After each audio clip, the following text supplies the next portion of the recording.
howled through the skeletal remains of Jericho, Nevada, a place that hadn't felt a human heartbeat in decades. I'd heard the stories, whispers of a boomtown gone bust, of miners who struck silver and then struck out, leaving behind a husk of a town that clung to the desert like a bad memory. My name's Tom Reardon, and I'm no stranger to poking around places where the world's moved on. But Jericho was different. It wasn't just empty, it was watching. I'd driven out here on a whim, chasing a story for my blog about forgotten places. The idea was simple.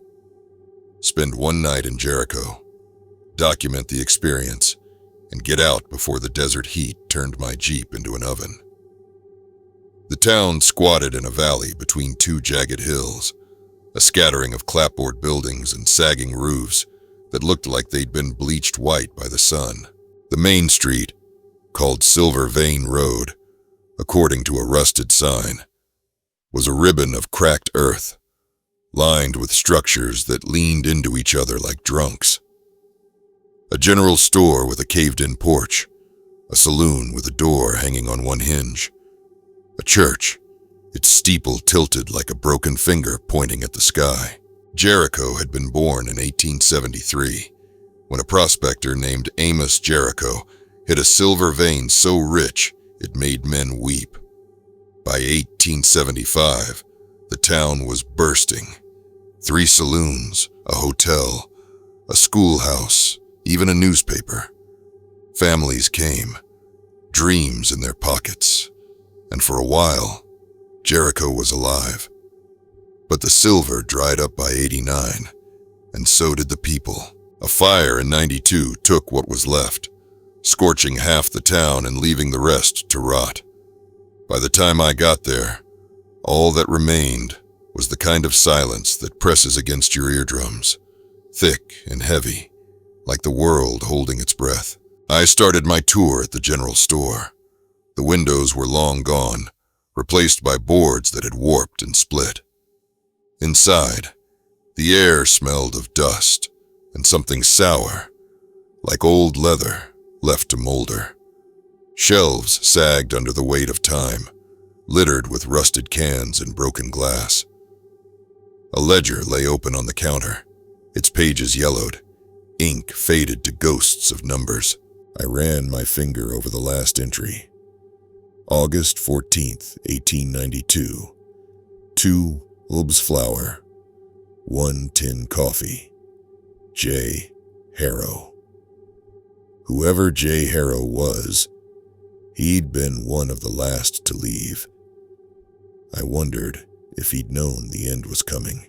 Next was the saloon, its swinging doors creaking as I pushed through. The bar was still there, scarred and splintered, with a cracked mirror behind it. I could almost see the men who'd stood here, laughing, cursing, spitting tobacco into brass spittoons.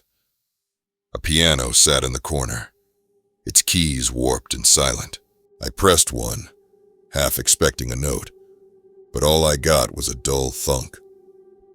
On the wall, a faded poster advertised a traveling circus from 1888, promising wonders unseen by mortal eyes. I wondered if Jericho itself was one of those wonders now.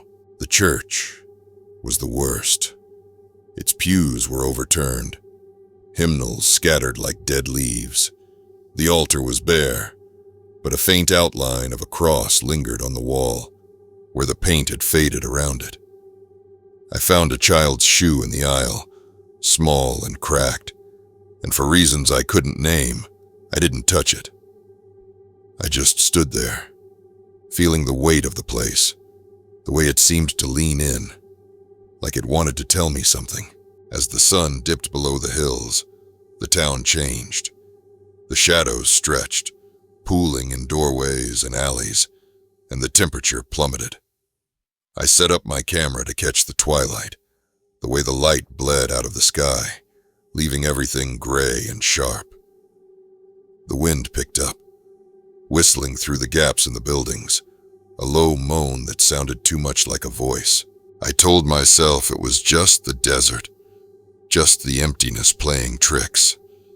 But when I played back the footage later, there was a moment, just a second, where the wind seemed to whisper, "Stay."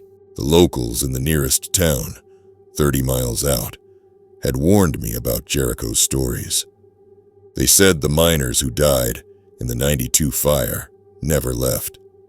They said you could hear them at night, scratching at the earth, still digging for silver that wasn't there. One old-timer, half drunk on cheap whiskey, swore he'd seen a woman in a white dress standing by the church, her face hidden by a veil. "She don't move," he'd said, his eyes glassy. "She just watches." I laughed it off then, but as I sat in my sleeping bag on the saloon floor, the darkness pressing against the windows, those stories didn't seem so funny. Around midnight, I heard it. A sound like footsteps, slow and deliberate, crunching on the gravel outside. I grabbed my flashlight, my heart hammering, and shone it through the window. Nothing. Just the empty street, bathed in moonlight that made everything look like bone. But when I turned back, my camera, set up to record the interior, was on its side, lens pointed at the floor. I hadn't touched it. I checked the footage, my hands shaking. There was nothing but static for 3 minutes, right around the time I'd heard the steps. I didn't sleep. I sat there, listening to the wind, to the creaks of the building settling, to the occasional skitter of something small in the walls. At one point, I swear I heard laughter, faint, like it was coming from underwater, but unmistakable. I told myself it was exhaustion, that my mind was filling in the blanks. But when I packed up at dawn, I found something in the dust by my sleeping bag. A single, perfect handprint, too small to be mine. Jericho's still out there, squatting in the desert, its secrets buried in the cracked earth. It's a place that doesn't belong to the living anymore, a monument to dreams that burned out faster than the fire that gutted it. I think about that handprint sometimes, about the ledger entry, the child's shoe, the woman in white. I think about how some places don't let go, how they hold on to their stories like a grudge. If you ever find yourself in Jericho, do yourself a favor. Don't stay after dark. The town's not as empty as it looks.